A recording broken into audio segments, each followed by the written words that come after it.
All right. It is exactly 6 o'clock, and so we are going to get ourselves kicked off today. A couple of things just want to highlight here. Well, we're going to go through our presentation. I do hope that the presentation should be around 20 minutes, and then the remaining time we are going to dedicate to the Q&A. So for all of our participants out there, as questions arise, please put them in the question and answer, and then we have Lane with us. And she will then at the end be the one that will moderate the questions to our team. Just to very quickly go through who is here right now, I'm Mitch Kunert. I'm the building principal at Valley Southwoods. And with us tonight, we have Tess Gran-Jeanette, and she is our counselor who services students with the last name A through K. And then we have Mr. TJ Cox, who does our students that are L through Z. We are right now, which is just crazy to think this, we're in the process of getting ready to register your 9th grade students for our 10th grade courses up at Valley High School. So normally what would happen here on a normal year, we had our conferences scheduled for actually next week. And we called those registration conferences. They were different than the normal conferences where you'd come in and meet with all the teachers. You'd actually meet with your advisory teacher, review first semester how things went, make a plan for what needs to happen for second semester. And then we got some information from our PTO a couple of years ago that said, hey, you guys do a really good job of getting our students to understand the process, but me as a parent, I felt a little bit left out. So we added this roadmap to registration, which we would, on a typical conference night, this team would present that 3 times throughout the evening, and parents would come in close to the time that they had their conference with their advisor, and then they would watch this roadmap. Well, again, COVID's done some strange things for us, but one of the things it's taught us is that doing these things online, like in this format, we tend to reach a much larger audience. So that is exactly what we're planning to present here today. What we hope to accomplish is get you through the process that your students are just about to start experiencing so that you can help them work side by side and you can feel informed as a Valley parent as to that you're making some of the right decisions. So I am hoping, again, learning the technology, I'm going to move on to the next slide here. The dates that we have set aside, obviously tonight is this is the first thing that we've done. So there's been no registration conversations with students to this point. We actually met with our staff today and outlined the process staff will be doing to support your students, but it's going to be pretty much over the entire month of January. Starting literally tomorrow, so the 7th and 8th, so this Thursday and Friday, we're using our middle of the day flex time. So as many of you know, for our on-site students, we had to move to a 5 lunch period, which spans over almost 2.5 hours. So within that time slot, you do your classes, you eat lunch, but there's this time called flex time. It's about a half hour for every student during either 5th or 6th hour, depending on if it's an even or an odd day. But what teachers are, this is where your teacher, that classroom teacher, will help your student go through what we're going to show you tonight. And we're also asking parents to help in these same time windows to kind of go through this material with your students as well. So you can see that it'll start the 7th, and we'll be doing this kind of overview or outline of the process all the way up to the 13th. Something to point out, and this is kind of a big thing, and it's different than this presentation, but on January 14th, the actual administrative team and counselors at Valley High School will be kind of hosting a live stream very similar to this. Many families ask me, what's the difference between what you do and what they do? I just say it's more timely, and they're able to tell you exactly what's happening in the 10-12 building. And so some of the information might be similar, but it's more direct as to what's happening. So I do encourage all 9th grade parents and students to attend that virtual live stream that's coming directly from Valley on the 14th. But then we have the 13th to 19th, we'll actually have this electronic registration form, which we'll show you tonight. You'll actually be signing up for the classes that you're taking. So what we hope to give you today is, how do I know what classes to look for? What are my resources? And where's it all housed? And because that's a little bit new for us this year, and that's where my counseling team is probably going to help us talk through a little bit of that information. So I'm going to move on to the next slide here. So we're going to talk a little bit about this high school registration form. I've got to move myself out of the way so I can read these. But we have created, actually our Valley counselors have created a Canvas course. So just like your students are logging into their math, science, and social studies, they actually have a Canvas course built by their Valley Southwoods counselor. So Tess has all students A through K in her class, and Mr. Cox has all students, the last names L through Z loaded into his class. So it should show up right on the Canvas, just like the rest of their classes show up.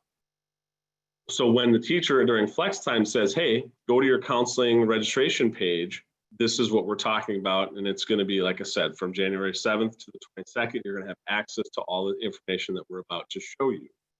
There are very good videos that provide tutorials for both students and parents to watch in this Canvas page.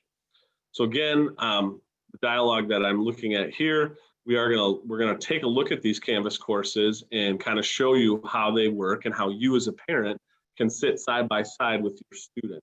One of the things that we'll probably get asked, I'm gonna clear this out right now. We don't give parents access to this Canvas course. Your student is the only one that's going to have access. So I guess you'll have to work side by side with your student and sit with them to do this. There would be no way. I guess you could still do like a process observer. Many of you have done that for your classes, like for math, science, and social studies. That would still work here, but I think it's best to just truly sit with them. So hopefully this link will take me to this Canvas page. This is going to open up and it's going to look a little bit different than what we've seen, but this is, I've opened up Mr. Cox's counseling page. If you happen to be with Mrs. Grangenet, it would obviously say Grangenet in this space. This is where I'm going to kind of turn things over to our counselors, and I think they're going to each take kind of step through these 2 steps. So I believe, TJ, I think you have number 1. So I'm going to go ahead. And the first thing I want to point out is that this is the home page. And if you'll notice, like it starts already. Here's the 6th. This is the roadmap to registration with Mr. Cooner. Tomorrow, and Thursday, our students are supposed to be completing this first step in their flex time. So I'm going to click on that and let Mr. Cox take over. Yeah, thank you, Mr. Kunert. So obviously this is trying to be as self-explanatory as possible, but step 1 is what they're going to be doing in flex time tomorrow and Friday of this week. Obviously right up there at the top, there's a video explanation for step 1. So that'll be the very first thing they do. And it'll be Miss Giersdorf, one of the counselors up at Valley, and she's going to take you through each one of these buttons, which again, obviously, we're trying to make them as self-explanatory as possible. The first one's about the online courses that are available up at Valley. The second one is just a copy of the course catalog. Then there's one about the graduation requirements. Obviously, the elective videos, that's one of the big ones up at Valley High School. The world of electives really opens up when you get into your sophomore, junior, senior year. They have a lot of introductory electives available to them here at Southwoods, but then going on to Valley, there's just a lot of stuff to take a look at. So that elective video is good. It kind of takes them through a lot of the different opportunities they have. Same thing with social studies electives, what options they have as a sophomore up at Valley, and then kind of goes into the project-based learning information a little bit too. Obviously, parents, if your kids are doing the PBL stuff, you know who you are if they're doing it this year, or if maybe you're somebody that hasn't tried it before, but you've heard about it and you want to learn more. Obviously, there's videos there for that. But this information is what the kids are going to be going over. This is basically step 1 of the 3 steps, and it's what they're going to be going over the next 2 days in flex time here at Southwoods. And I'm just going to jump in, TJ. Thanks for that. And again, the videos are the things that you guys as parents are going to be able to see and learn. But I am going to open up the catalog here just to give you a quick preview on some things that I think have been most helpful for our parents.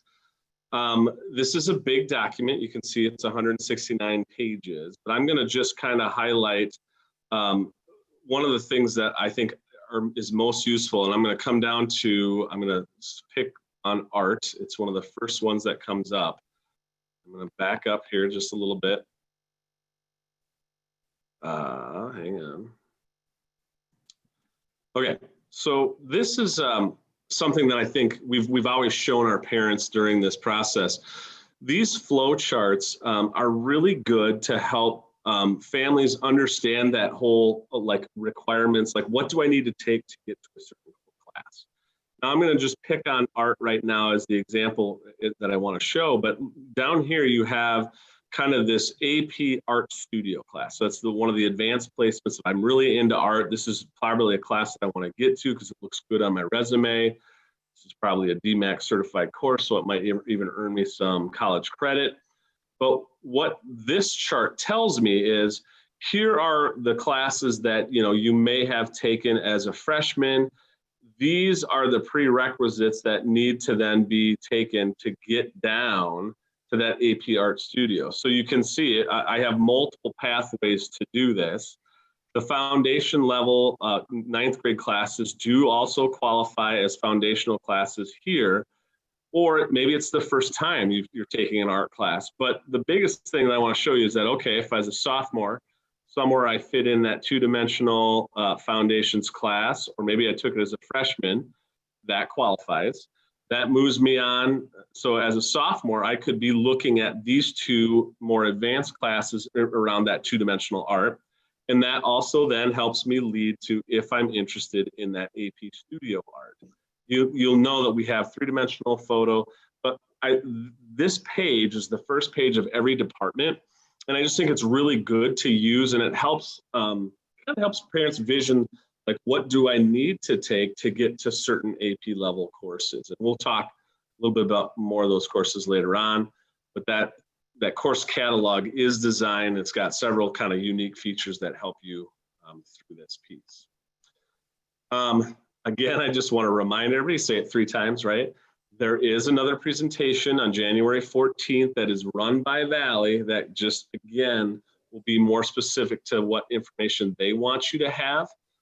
It will cover some of the similar things, but they will have many more resources and other people that you can ask questions of. The 4-year planning process is something that I like to talk about through this registration as well, because I know here we are, we existed, we're assuming that we're being successful at our 9th grade year at completing the courses that they've signed up for this year. But it is good to really envision your high school experience as the 4-year plan.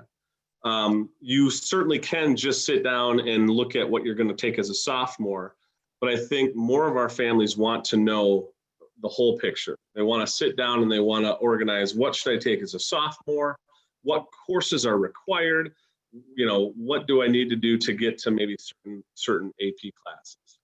And through this presentation, we've always talked about these 2 tracks, the honors and the scholarship tracks. But I do that because I want to make sure that families understand kind of the numbers behind them. The honors diploma, it's something that you already have to be on. So as a freshman, you have to be in all the advanced classes in your core areas, so math, science, social studies, language arts. And you have to be in the first year of 4 years of a foreign language. That's the requirement. So if you meet those requirements right now, then your student as a freshman is potentially on the honors pathway. To just put numbers to it, we've got about 130 freshmen this year. About 170 of them are on the honors pathway, meaning they're in all advanced courses and they're in a foreign language that they're going to end up taking for the next 4 years. I bring this up because some parents get really nervous, like, oh my gosh, my student's not on this pathway. What am I going to do? It's okay. I want to say that right away. It is okay if your students are on all those classes. The honors pathway represents the highest level of academic rigor you can take through Valley High School. If you complete all 4 years, you'll get a cord, an honors cord at graduation. And usually out of the 170 that we have starting out as a freshman, the average number is about 8 to 10 students that will graduate with that honors diploma. So I want you to understand that this is a very small fraction of our student population, high honor, but I also want parents to hear this.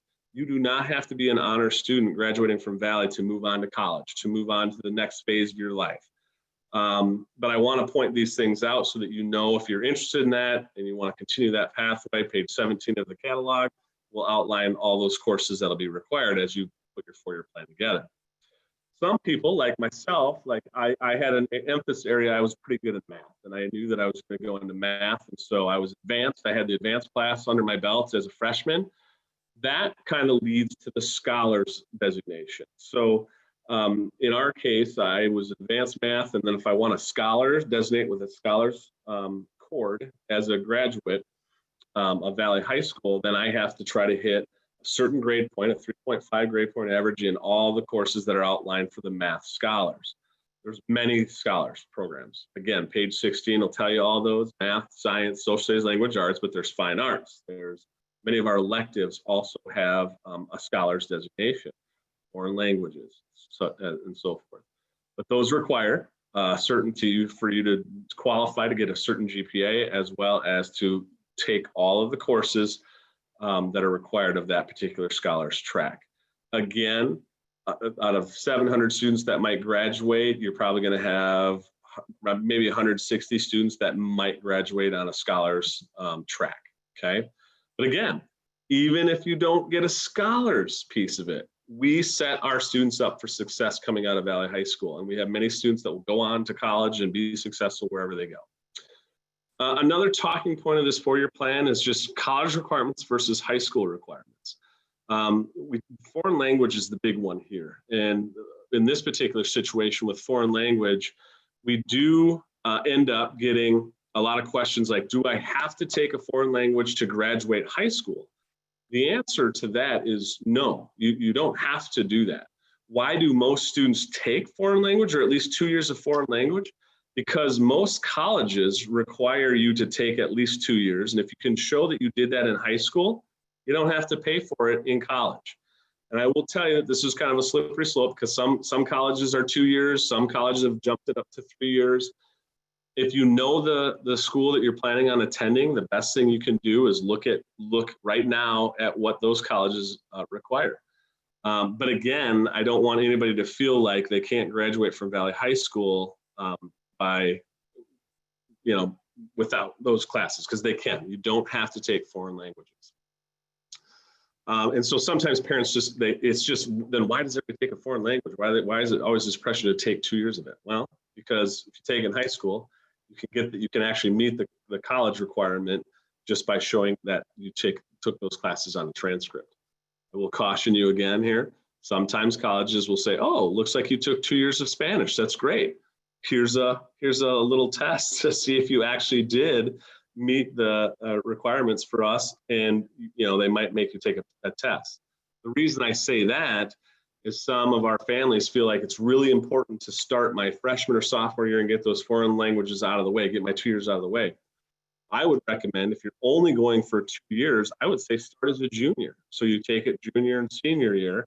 That way, as you move forward, if they do make you take a placement test, it's a little fresher in your mind and you have a better chance of doing well with that. But again, our kids range in a lot, and our district offers 5 different foreign languages. And so many of our kids are taking more than 2, and many of them are taking up to 4 years of class. The next thing here, DMAC courses. So in our course catalog, you're going to see courses that are designated as DMAC classes. You'll get more information from Valley High School here, but this is just my parental view here of this, is that if I get down and my student is trying to decide between 1 or 2 classes, and I see that one of them is a DMAC certified course, I would lean towards the DMAC class. The reason I would do that is that if you're successful and the student passes the class, not only are you earning high school credit there, you're earning DMAC credit as well. That means that class was taught by a certified teacher, DMAC has signed off on it, and you actually earn college credit. There's a lot of examples here, but some of our families that have sat through this presentation said, yeah, my daughter or my son was like 4 credits shy of an associate's degree because they really stacked up these DMAC courses and got themselves really quite a ways down the road into the DMAC classes. So that's why we bring that up in the 4-year planning side and again, It's not required. I wouldn't seek these out. It's just if they're interest areas, and if you are down to deciding between one class or another, I'd go with the DMAC route. They are more challenging sometimes. They are college level courses, and so you do have to be mindful of that as well. Last thing that I have here, and I think I'm right at the 6:20 mark, so we're right on time where I wanted to be. Counselors, okay? So next year, as a 10th grader, you're going to be moving up to Valley, and they have a team of 6. And so, this is also broken down by last names. So you can see who your counselor will be for the next 2 years, because this shouldn't change. It stays pretty consistent. You can reach out to these folks for support, but here's what we ask. During this process, while they're still at Valley Southwoods and while they're still in our space, please reach out to our team, either Tess or TJ, before reaching across the table to Valley High School. What we say here is that when they're in our airspace, we want to take care of our kids, because right now this counseling team at Valley High School is trying to manage the 10th moving to the 11th, the 11th to the senior year. So they've got their hands full already with their groups. So please use our counselors first if you have questions specifically around registration. Certainly, there are going to be times when we want to reach across and maybe get some more insight or ask questions, but let TJ or Tess kind of take the lead on that. I believe that is my last slide. So Lane, we're right at that 6:21 mark. Let's hit us with some questions. Thank you, Mitch. And Tess has already answered a couple of the questions in the Q&A, so I can go over that just in case those of you who are watching have not been able to access the Q&A. So one of the questions was, how will teachers support students learning virtually during the registration process? And Tess, you can certainly feel free to jump in, but I'll just read what you had said, that teachers will be going over this with their students in person and the students on Google Meet. Any virtual student who would like extra assistance is more than welcome to set up a meeting or email their counselor to discuss further if they need some additional explanations. And so our online and on-site students are going to have equal access and get that information. So there shouldn't be an imbalance in that at all. The second, anything else, Tess, before I go to the next one? The second question had to do with how many years do you have to do a foreign language? And Tess explained that you're not required to take a foreign language for a Valley Diploma. However, if you're interested in school post-secondary education, you may want to look into their program and see if they have any requirements. And I would just ask if one of you, the counselor or Mitch or Haley, might explain a little bit more. I think it's not uncommon to hear. I've had kids go through the system that there's an expectation for a foreign language. And so maybe just explain a little bit more about that, or if there's been a change or how that works.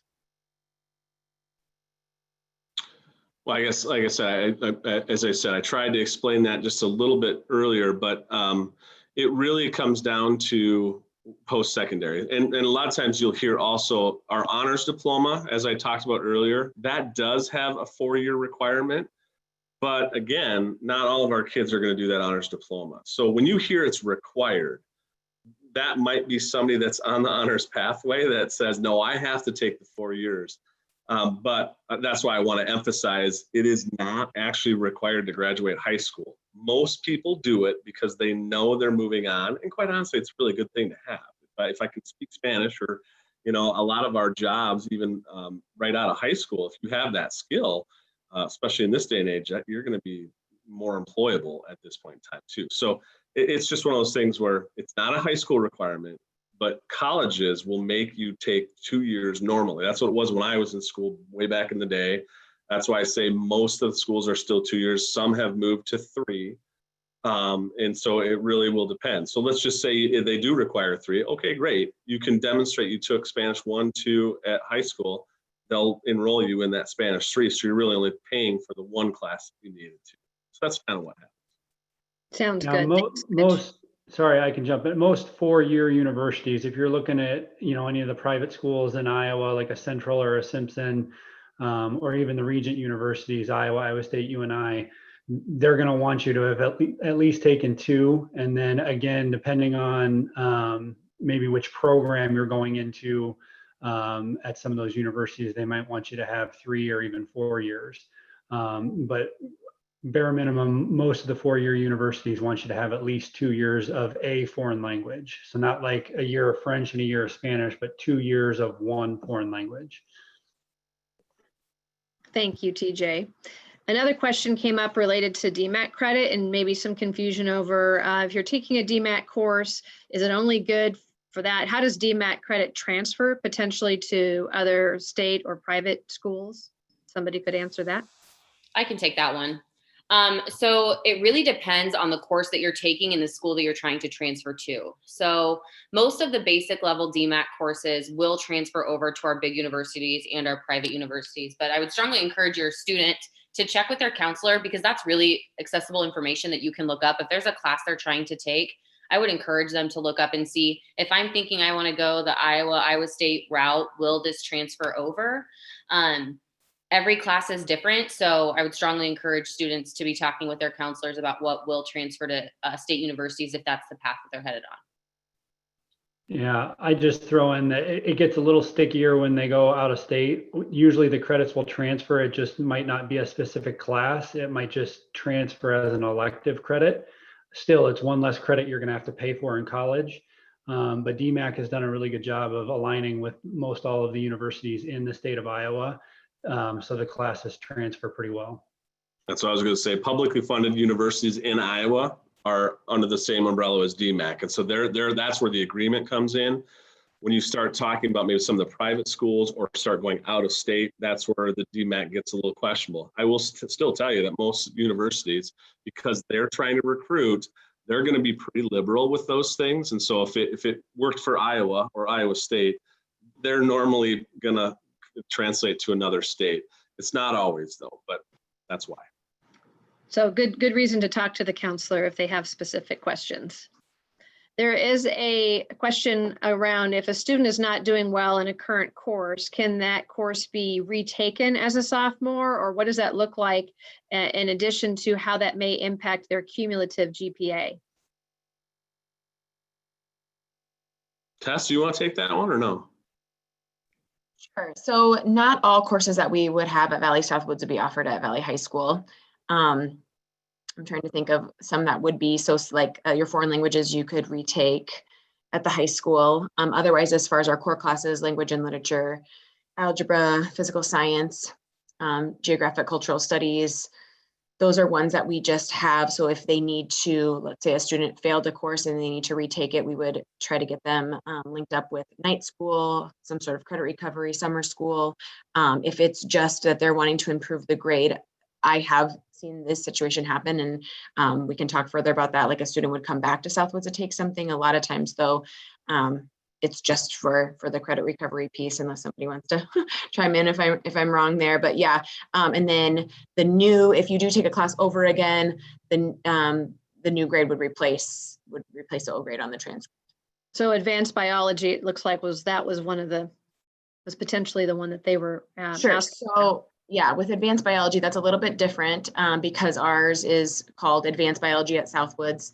At the high school, you would either be in biology A or biology B.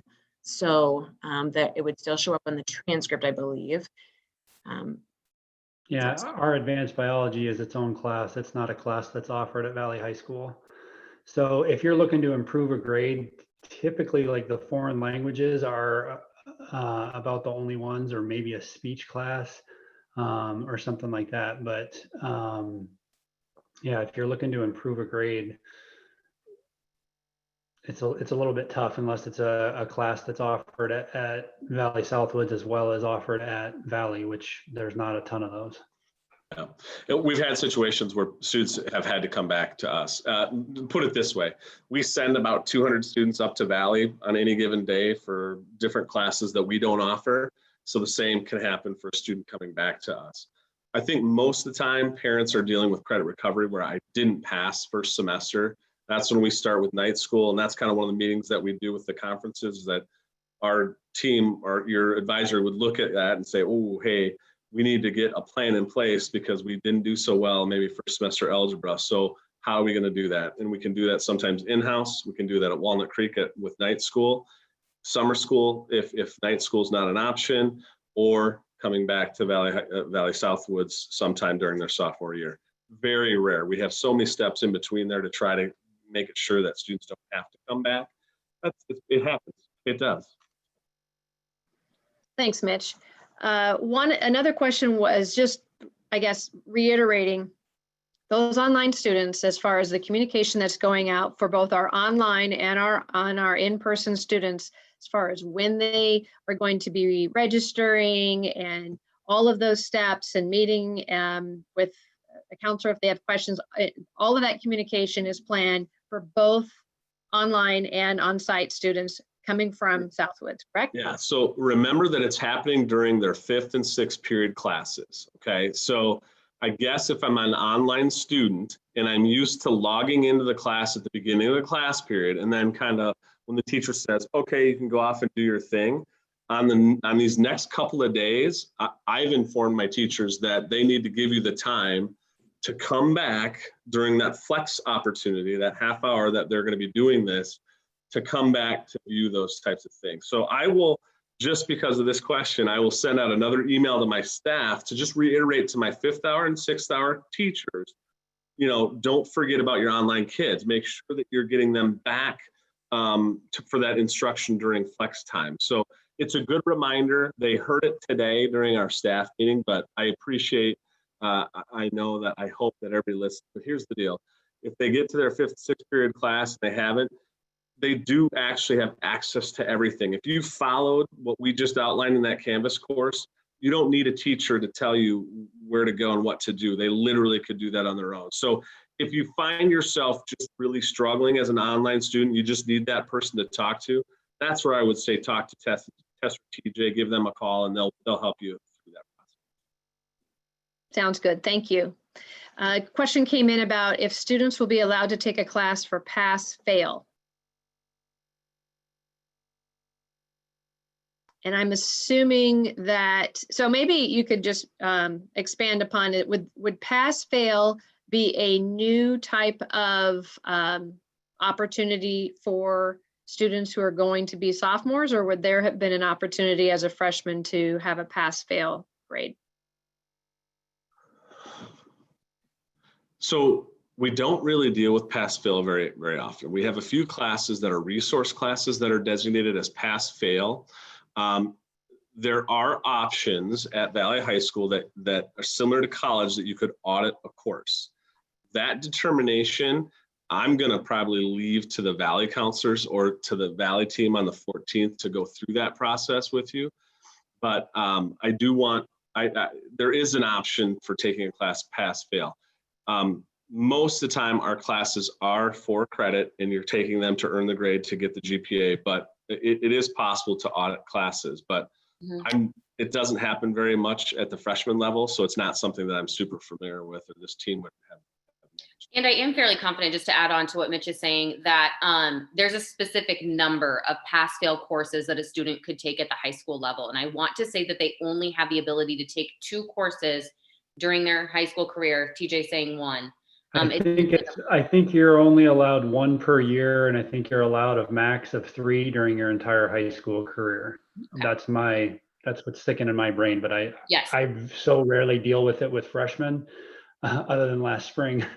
But that was a different situation, obviously. But my understanding is you're allowed 1 per year and a max of 3, but I'm not sure on that. And I'm hearing you say, TJ, that really, and Mitch, that really that conversation probably is best handled at Valley with Valley counselors, that they can address it at the Valley's meeting that's coming up, or even potentially reach out to Valley directly. I know that in your presentation, you had a list of the Valley counselors and who serves which letter of the alphabet and all of that. So that's great. Thank you for your input.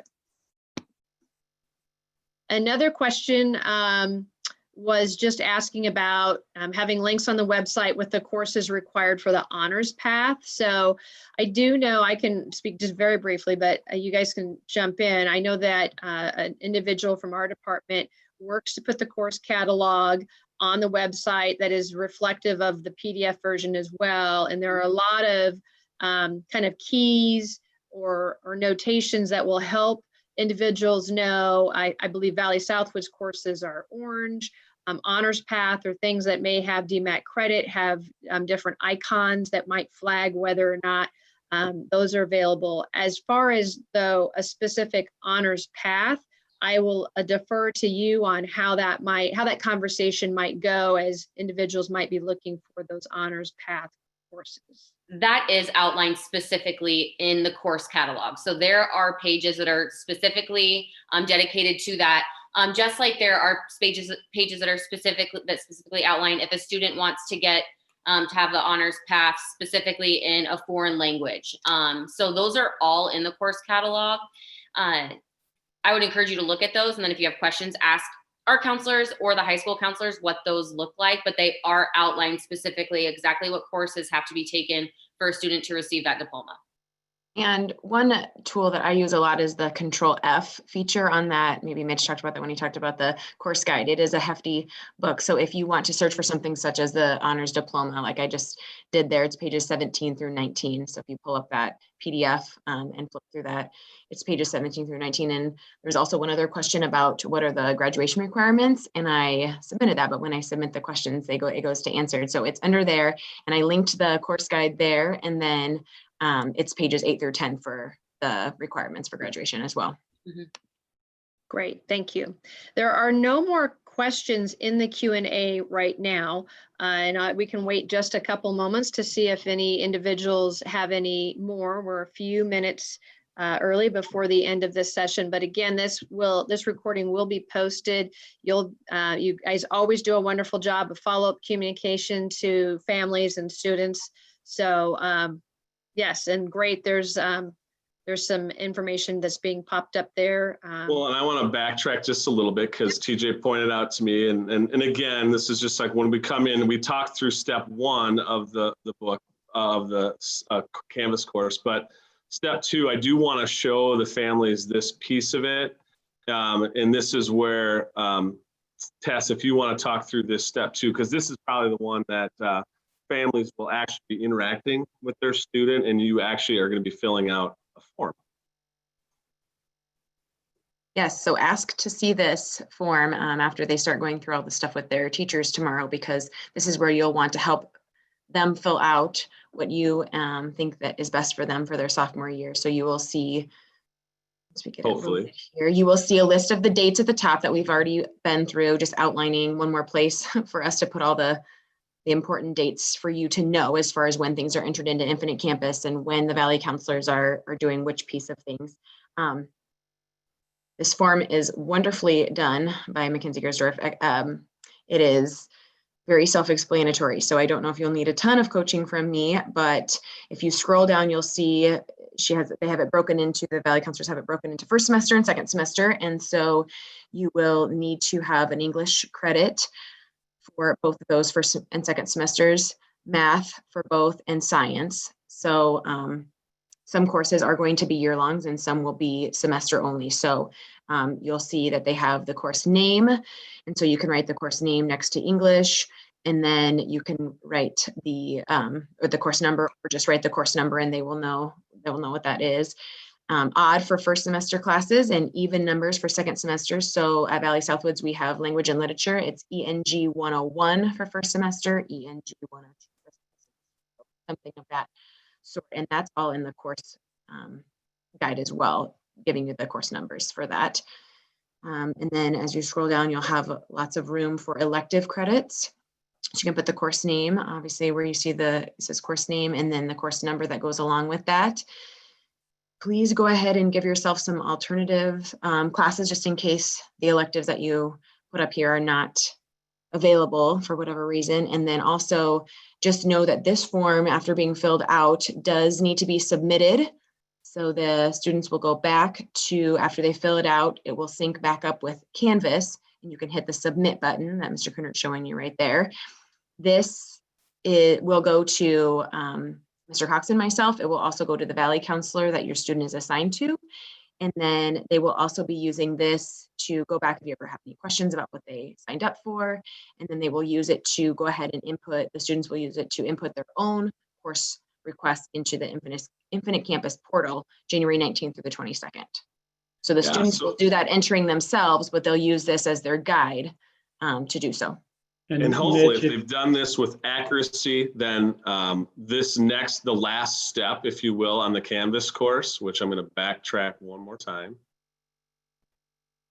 Mitch, if you go back to step 2 real quick. Yeah. There's also a link to the course catalog there, and there's a video at the top explaining exactly how to fill out that form. And then down the bottom, there's the links to the course catalog and the grad requirements, so you can easily access that stuff while you're filling out the form. Yep. And so if those steps are done, this is where all your information is. This is where you're doing your kind of draft schedule. And then the last step here, if you will, it would be the 19th through the 22nd. This is where during that flex time with their teachers at Valley Southwoods, they'll actually log into Infinite Campus and put those pieces in. And I know we're pushing up against some time, but if I just click on that, same thing, you're going to have the actual link to log into Infinite Campus where you do that. The directions again on how to do this. And again, another step-by-step video explanation. So if anything that, we were unclear on anything here today, you have, every one of these has a video explanation to help both students, parents, online, in person, to be able to step through this process. So we really are trying to make it easy and doable without having to have us, because we used to do this like at Southwoods, we used to do it during social studies. So my social studies department would take a couple of days. Counselors would kind of hold their hands and go through the process with them, but we would do it all kind of one or 2 days. So I like this better because actually it's going to give you as a family and parents a better opportunity to kind of be side by side with your students as you go through this. So I apologize that we missed that on the first half of it, but again, I think the gist of it is outlined in these steps. These steps are going to be happening on the dates that are listed below. And whether you're in person or online, it's happening during our flex time. And all the resources that we would have at our disposal, you have at your disposal right now in these documents. Thanks, Mitch. Well, we can probably cover just a few more. I want to reiterate, there was a question as to where that document is, and so that is in Canvas. So families who have not had maybe, hopefully everybody online's accessed Canvas by now, but if not, certainly work with your student to make sure that you can get that parent account. And obviously your student will be logging in and going through those steps.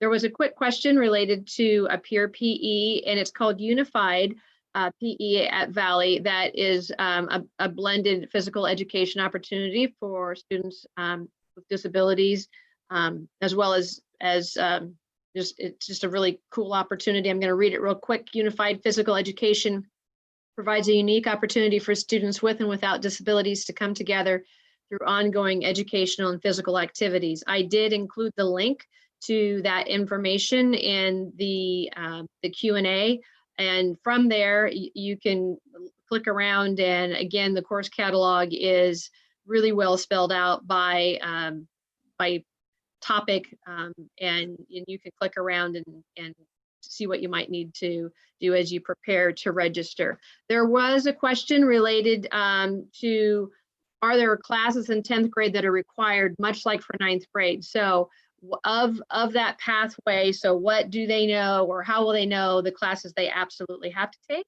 versus electives and other things? And I know that you've talked about that, but maybe just to reiterate that will be, that's something that should be clear for students and families as well. Anybody want to take, TJ, want to take that one? Yeah, it's kind of a tough one to answer because it depends on what classes you took your freshman year. I mean, obviously you need 4 years of English, you need 3 years of science, you need 3 years of math. From a math standpoint, they want you to take algebra geometry, and algebra 2 and trig. From a science standpoint, you got to take physical science, biology, chemistry. So typically, you know, if you took algebra as a freshman, you're going to take geometry next year. It's not necessarily required, but that's the typical path. If you took physical science this year, you're most likely going to take biology next year as a sophomore. Social studies a little bit different. The GCS that you take as a freshman is required. And then there's already 2 other classes, US history and then government and econ, but those are junior and senior year requirements. So your sophomore year from a social studies standpoint is kind of free for you to take an elective social studies class if you want to, and there's a lot of options to pick from. What am I missing? Math, science, English, social studies. Yeah, English would be the only one that I was thinking of, and it's fundamentals of writing. But if you are a lit comp student, so if you took the advanced class at the freshman level, you've already met that requirements of fundamentals of writing. But that's a semester-long course that would be probably the only sophomore requirement that almost every sophomore is going to take. So I hit everything except for the one that actually is required. Right. But a handful of our kids will already have taken that, will qualify for lit comp. If you took lit comp, you don't have to take fundamentals of writing. There's other things too. Speech, like speech is a graduation requirement. So we have about 320 kids that have already taken it or will have already taken it through their freshman year. But if you haven't done that, that's something you're going to have to be thinking about. You do have to have a fine arts requirement that if you haven't done a band, chorus, orchestra, or one of the art classes, you're going to need to pick something like that up as well. So it's hard to answer that question. That's why it's important to sit down, like what have you done and what's kind of the next step? Math is usually the easier one. It's this, what's the next logical class in order? But again, that's where that little cheat sheet at the beginning of each of those departments really comes in handy. Like, okay, if I took algebra B, now it's usually geometry, or, you know, that's why that is very useful.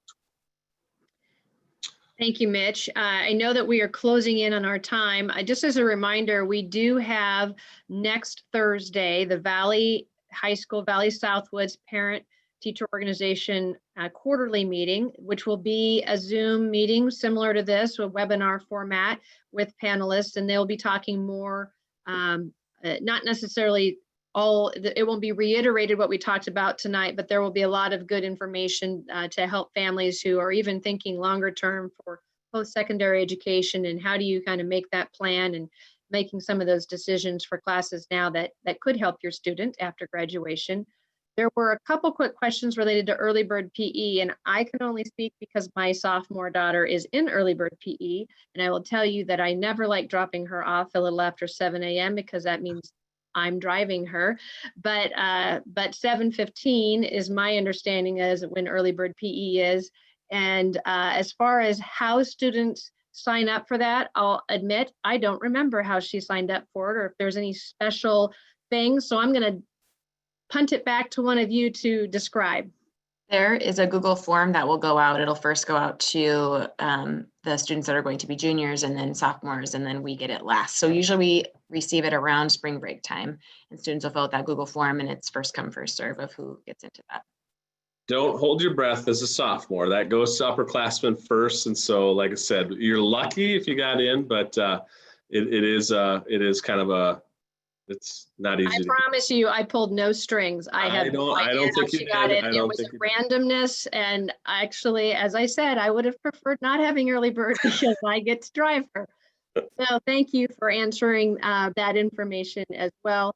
There are a few more questions, and what I would recommend is we can get these questions downloaded, and we can have maybe a coordinated effort to get a communication out through you as at Valley Southwoods to your families who might to make sure that we catch all of ones that maybe we didn't answer today.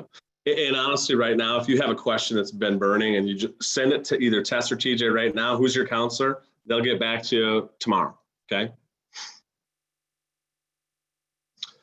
Well, with that, I want to thank Lane. Thank you for organizing this. I want to thank all of our parents for joining us tonight. Hopefully this helps you walk side by side with your student through this process, but we thank you for joining us tonight.